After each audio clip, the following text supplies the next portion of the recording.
G'day and welcome to Inforunners. Welcome to Drake Interplanetary Defencecon. Now that's a mouthful. But yeah, not in the expo today. We're a little bit outside in the spaceport, and I don't know, we've got a good series of ships. I like Drake. What about you, Osiris? Is Drake one of your favorites? I'd say Drake is the most well-rounded manufacturer. They have a really good selection of ships, and I'm a big fan of their utilitarian aesthetic. Yeah. Okay, me too. They also have the king of the capital ships, as I'm sure we'll discuss shortly. Hashtag Jaden in the comments below if you want your chance for an F7 upgrade and Super Hornet. Unfortunately, Jaden Lanza has passed away, and his friend is looking for a new home for his former mate's ship to give away. So, with that done, we'll move over to the browser and kick it off. Now, Osiris. Sorry, I had to cough there. Anything that takes your fancy today?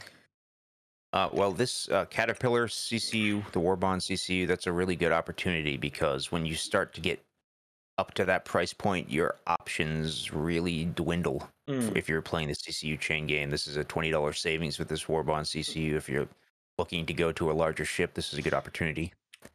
I'm also very partial to the Caterpillar, as people know. As you said, very well-rounded ships. Yeah. So I'm a big fan of that. So you saved $20, did you say? Yeah. And furthermore, here, look, I don't want to. I know everybody's got their own style preferences, and a lot of people are very excited now that the Hercules is flight ready. But I still would much rather have a Caterpillar than a C2 for a variety of reasons. So I think that even if you don't want to upgrade beyond or CCU chain, this is still a great opportunity to own a very good cargo hauler. I am just changing the prices back to United States dollars so everyone can understand what's going on. So apologies for that. I didn't do that before the video. 2 seconds. So you'll notice this goes from Australian and everyone can stop freaking out, and I'll go back to normal in 2 secs. And now they're back to normal.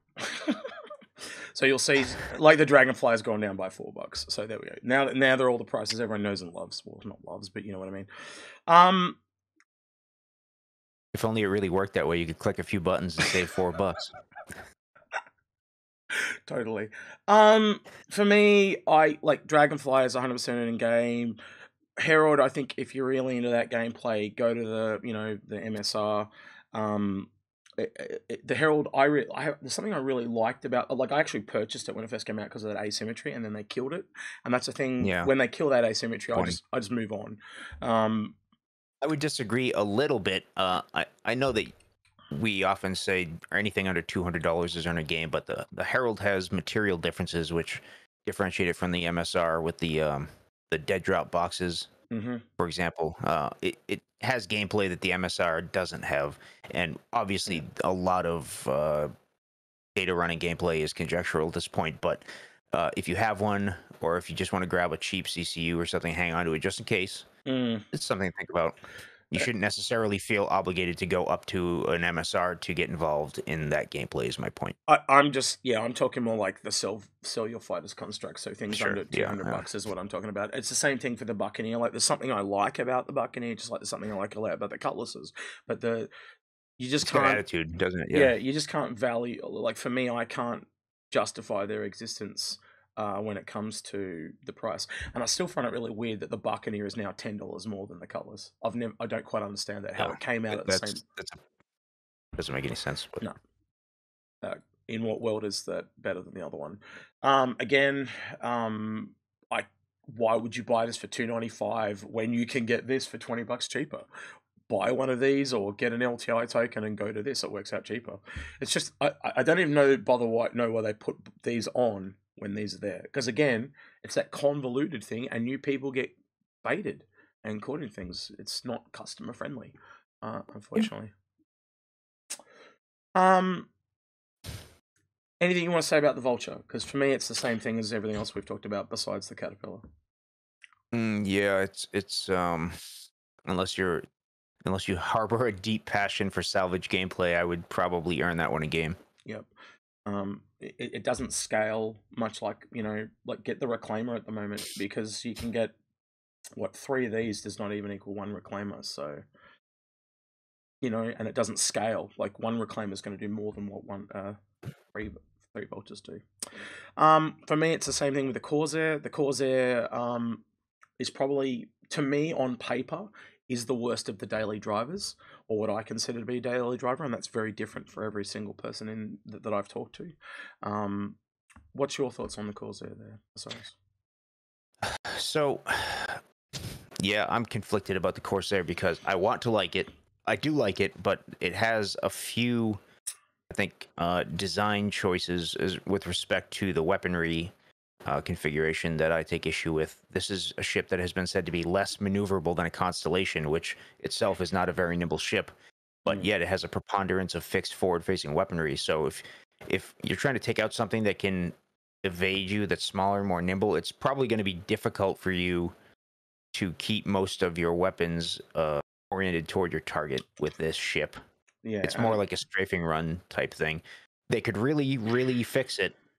And I know that CIG doesn't listen to our useful advice on fixing turrets. Otherwise, the Hercules would have come out in a better place. But if they took those two stupid side turrets and combined them into a single top turret, yep, this would be a much better ship. I think I'm not sure. I'd have to do that. I don't know. I'd have to look at it again. I think the bottom turret is actually the only one that can turn and face backwards. I could be completely wrong on that. I'd have to double check it. But as you said, very slow maneuvering, and it desperately needs something that can shoot backwards.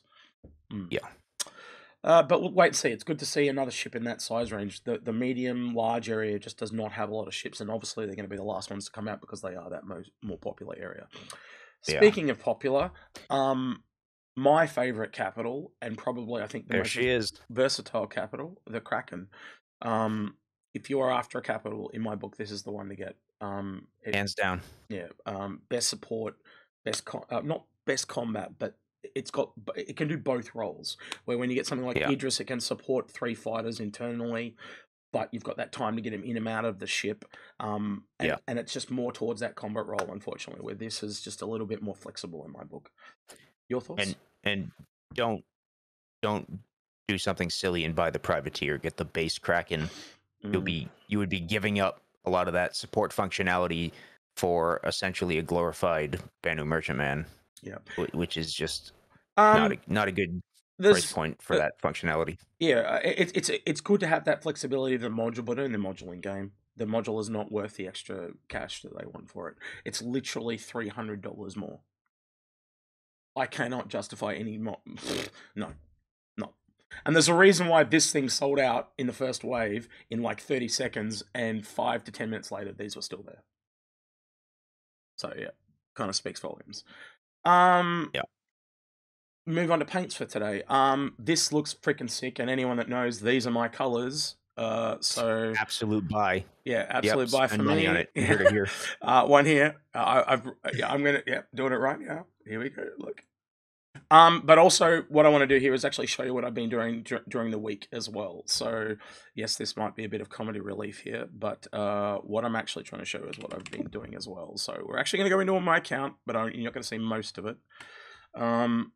But what you will be seeing is my buyback. Oh shit, my address was there. I'm going to have to blur that out of the video. That's fine. I will do that. We can do that post-production. Yeah, we can. That's fine. So this is my hangar. And in the buyback here, what I've been doing is I've been buying things like the paints that I'm interested in, and because you can literally melt after 24 hours, melt them, right? But if I ever want them back, I can buy them back for cash. So just use the credit you've got sitting around to buy skins that you might not necessarily want, but like, and then melt them 24 hours later. So I've picked up some cool ones like the Gunmetal paint and the Scorpius Stinger paint. Yeah. And you'll even see ones like from last year when I picked up the Perseus paint and stuff like that. But I don't have a Perseus.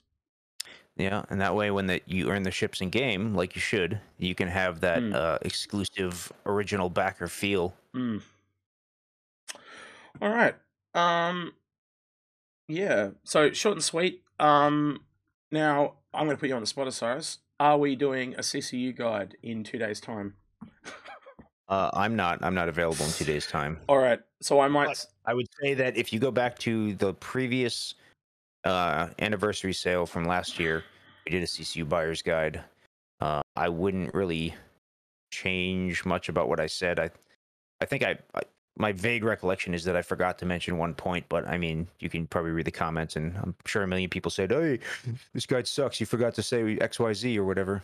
So it's pretty comprehensive, I think. But so I'll link that in a card above, and you can have a look at that if you're interested. But I may do one myself then without you, but we'll wait and see, because I actually just want to collect all the CCUs that were at this Invictus and you wouldn't dare. And show someone how they can all be linked together. Dude, you guys were so busy this week. I had to go get community members or supporters to come and help me do episodes. So yeah, it was good though. It was good to have some fresh blood on the screen. Yeah. Your replacements are inbound. Let's just put it that way. Nice to know ya. Have a nice See you later. life. All right, then. Yeah, so that's kind of like the last day, really, of Invictus. You will be able to go and rent all the ships. I've been told that they're already in game, and you can rent them all and look at everything.